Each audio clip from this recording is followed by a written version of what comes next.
PyroFalkon's Let's Play Extravaganza, where it's your Let's Play 2. And thank you, Pop-Up Toolbar, for telling me to set districts, because that is exactly how we are going to open this episode.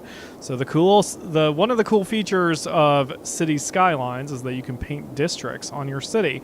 And this is how I will use you guys and bring you into this Let's Play to help me out.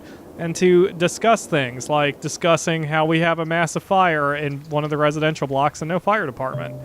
Let me take a quick care of that little problem before I go on with what I was doing. Now we're gonna stick it there. There we go. Alright, so we're gonna grab the district tool real quick, and this is how I want you guys to participate. So I'm going to paint this district. This is our first major residential block, and we're going to have some parks and some other city services here. We are going to call this... No, we're not going to call it Aspen Square. Okay, mouse. Let's see, is it... There we go. We're going to call this District 1. I know, it's not very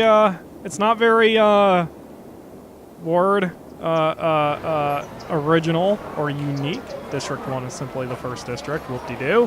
But the cool thing with the district, as I said, we can set our own policies. And right now we only have 3 possible policies: power usage, water usage, and smoke detector distribution. By mousing over this, you can see exactly what each one does. Power usage reduces electricity consumption, but increases upkeep of the building. Same for water, and same for smoke detector. Detector, of course, smoke detector will reduce the chance of fire at an increasing upkeep. So, pricier for us, but possibly cheaper in the long run. Especially since we have multiple fires breaking out all over this district for some reason. So if you want to lay claim to District 1 and take control of making laws for the little peeps who are here, let me know in the comments. It's first come, first serve. If you want District 1, let me know. So we're also going to make District 2 over here, and I do reserve the right as mayor to increase or decrease the size of the districts as necessary. And if you guys if you lay claim to a district and you no longer want it, or you think it's too big or too small, let me know that in the comments too. Or you can write to me, pyrofalkon@hotmail.com, if you want to talk privately about what you want me to do with your district. Now, as usual, when I record these episodes, I record about a week's worth in advance, so it might be a little while before I get to see who wants what district, but I'm going to keep track of everything in a handy-dandy notebook, and we will, I think we're going to have a lot of fun with this. Alright, so I'm going to get some more commercial zones going, and more to the point, we also got ourselves a police station, so I'm going to plop one of those beside the fire department there. And then once we hit 1,500 people, we'll be able to make some parks. And we are pretty close. We have 1,300 people with a pretty high demand for more residential zones. So that is, in fact, what we are going to build. We're going to make some residential zones. So far, the traffic is okay. And my roundabout strategy has really worked. I mean, there isn't too much of a delay here. There's no congestion. Although it is early in the city's life, so for all I know, this is just kind of leading me into a false sense of security, but we'll see. I live in the city of Xenia in Ohio, and the real-life city of Dayton is near me, and in fact, I believe I think it's the closest, yeah, you could say it's the closest big city. And yeah, the Akamura says Beaver Creek is pretty large, but Beaver Creek isn't that large, though. It's rich. Yeah, I mean, yeah, that's a trifecta of big cities. Beaver Creek, Fairborn, and Kettering, but Beaver Creek itself is not all that huge. But Dayton's pretty big, and the thing with Dayton is their entire road network, like pretty much all of their major roads in the entire city, is made up of crisscrossing, or not crisscrossing, but what do you call it? Well, actually it is crisscrossing. It's like alternating crisscrossing one-way streets, and traffic flow is amazing in that city. Like, it's busy. It's big enough that it's pretty busy, but if you know where you're going, you know, you can usually map a very easy and quick path to get there.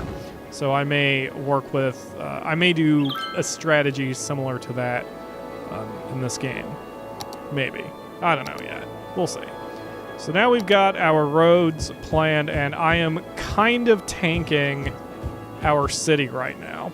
Now we're making a bunch of houses, which is great, but I don't have any additional jobs yet, so we'll work on that momentarily. But now that I've made that whole thing, then this will be District 3. And I'm going to try to do this carefully with this brush. This is essentially gerrymandering, but I'm gerrymandering, like, carefully. See, I'm trying to get it so the district, like, the district line is on that road. Basically trying to make these two districts roughly equal in size. And there goes my OCD kicking in because I want to make that a little bit more perfect, but I'll go back over through it. I'll wipe that district away.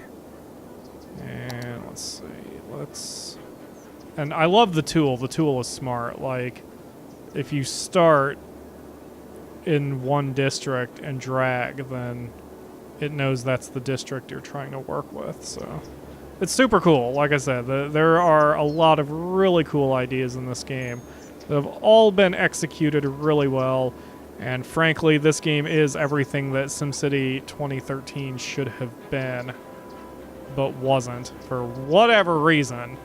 I think part of it is that EA, of course, assumed or ordered that there had to be a multiplayer aspect. And I read a review, or an interview rather, of the developer of this game, and she said that it's a small team, first of all, so they didn't really have the financial abilities. Whoa! We are now a tiny town. Boomtown is our next milestone at 2,600 peeps. Anyway, so she was saying since it was a tiny development team, they didn't really have the capability to have any sort of persistent anything anyway. But even beyond that situation, when they were designing the game, it was always going to be a single-player experience, which I think is great, because even though we live in the world that we live in today, I don't believe every game needs some sort of multiplayer experience. I mean, sometimes you just want to play in peace, and there is no game better for playing in peace than Cities Skylines. So this will be District 3. If you want District 3, let me know in the comments. And of course, District 2 is still over here, and we'll be expanding District 2 in just a second once I plop down some water for these poor peeps. I call them peeps. I don't think your citizens have actual, I don't think your citizens have an actual word like they do in Sims, or SimCity, where the word is Sims. So I've called them my peeps. I mean, the word works, right? Alright, so there we go. So now we have water, power. I believe I have, yeah, everything's at 100%. Good deal. Alright, time to expand District 2. Now, here comes a bit of a problem, because if I simply do... let's do it. Let's do some crisscrossing one-ways. So we're going to extend the road. Yeah, we'll extend it here. Remember to have a look at the newly unlocked service. Thank you, game. I will do that. Alright, I can't remember if I made these one way, did I? I sure did. Okay, good. Okay. So now I have to kind of estimate. Wait, I know what I'll do. I'm going to wind up destroying this road in a second, but I just need to see where to start from. There we go. Okay, so one-way road goes there. Now we can destroy it. Boom, boom, boom, boom, boom, boom. Alright, one way, one way, one way. And... uh-oh. That's one thing about the game that could use some improvement, that the game doesn't change your power line and such quite, like, it doesn't do it on its own, which can be a bit of a pain. Alright, and boom, boom, boom. And let's see, is that one? Yes. So to here, to here, to here. Stellar commentary from me on this one, by the way. This is why I'm an award-winning Let's Player, because you get things like boom and so, you know, it's what you get around here. All right, so I will also demonstrate to you as I expand District 2 part of the other cool things with the districts and why you guys get to make some decisions for me. So we have our industrial zones here, and they're making factories, which are great. Factories provide lots of jobs, and son of a bitch. There we go. They provide lots of jobs, and they are basic, and they give you a lot of money and such. However, as you can see on these icons down here, we can specialize them in different other industries. We can have forest industries, farming industries, or general industries, and eventually we will have ore industries and oil industries. Now, specializing a district in a different industry always brings in increased revenue, but it's at a cost of decreased something else. Like, for example, if we do forest industry, we increase our electricity consumption, but we do increase our tax income. Which means now on the balance, you get more money from doing it, but it does mean we're going to have to upgrade or increase the number of our power plants sooner if we have the entire district do it. So the game is all about balancing. You want to be able to have enough specialization that you can have a lot of money coming in, but without having so much specialization that you tank your own resources. Never a good thing. And we need more commercial zones. Well, that's a good thing I made this open area here, because I get to... I click the right bloody button. That. Okay. Now, we do have a high density buildings we will eventually be able to build, and we can have larger and larger road networks too as we go along. Kathleen Walker says, when is our city going to build a hashtag school of its own? Well, Kathleen, since you so nicely asked, have an elementary school. And now we have basically no money left in the treasury. But that's okay, and it needs water. Really? Kids don't need to drink anything. Give them some vodka. Let's see. Boop. There we go. Kids can drink vodka, right? I don't think there's any problem with that. Oh god, I forgot to... Man, I always forget to extend my pipes. Like, not just in this game. Like, any city builder, I always forget to extend pipes and power. And I never keep enough money in my treasury for that nonsense. Well, so far so good. Traffic is flowing really well. I mean, the building is on fire, but the police station is on fire? Well, good thing the fire department's right beside it. Good job, everybody. That was stupid. And they have to drive all the way around the block just to get back to the fire department.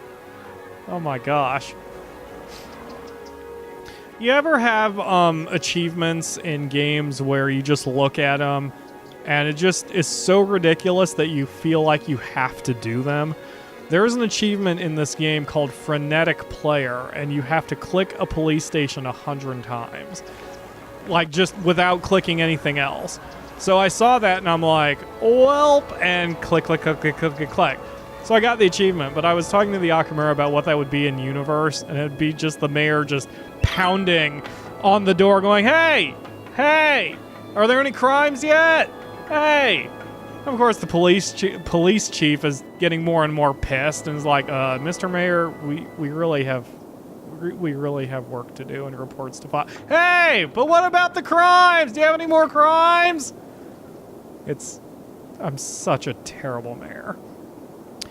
Speaking of terrible mayor, we're having brownouts, which means it's shut up new services, which means it's time for another power plant, except yeah, I can't afford another coal plant for a little while. So I'm arguing with myself whether to take out a loan for it, but we sort of need one, so yes, I will take out a small loan. I hate taking out loans, but I suppose it is necessary. Now, I do want green energy eventually. I was also dumb when I first played the game. In my very first city, I didn't realize there was actually a wind map, but there is a wind map right here. And wow, I probably should have looked at that before I used coal, because there is a lot of wind here.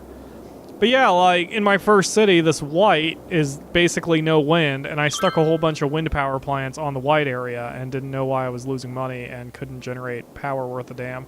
So, lessons learned. It's actually why I wanted to play this game a little bit. Like, I've talked before on the channel about whether you guys want to see my first step into a game, or whether you want me to actually know what the hell I'm doing first.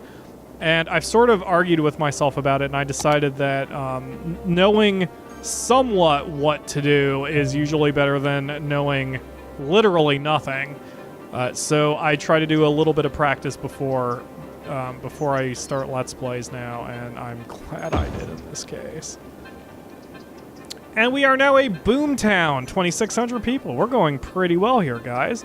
Now we have the new services of transport, specifically of buses, and we now have the ore industry's specialization, which we can access. Plus, we have the policies of recycling or recreational marijuana use, not to mention roads and a few new buildings.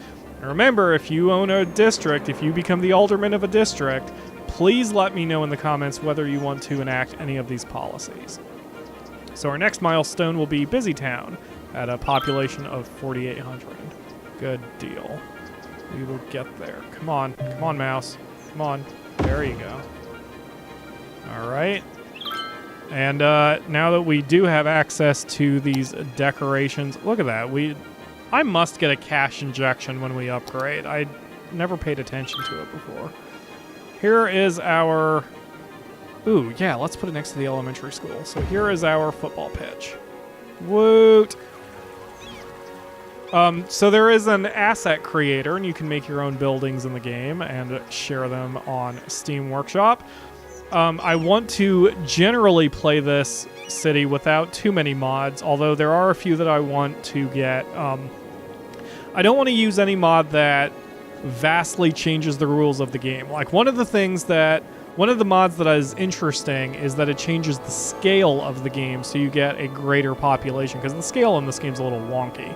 Like how you have a giant factory over here, but you click it and it only employs 16 people. I mean, that's kind of small for a building that large. So I don't want any of those mods, but there is a mod that allows you to get the camera so low. Like, that's the lowest I can make the camera right now. But there's a mod that lets you have the camera so low that you actually basically turns it into a first-person game, and you can walk around the town. And I need to find that mod and play it. And if I ever install any of the mods, I will let you know in the comments, or I will let you know in the video description. so you know what those mods are and you can download them yourself if you have this game as well. But that'll do it for today's episode. We have 3 districts operational. The city's doing pretty well. We have 2,600 people. Very many good things are happening, and I haven't screwed too many things up yet. In fact, I'm going to pay off this loan. So we have $35,000 in the bank with a weekly income of over $2,000. It's going pretty well. So thanks for watching, guys. I will see you tomorrow for another episode, and remember to let me know in the comments if you wish to be an alderman and claim one of these districts for your own.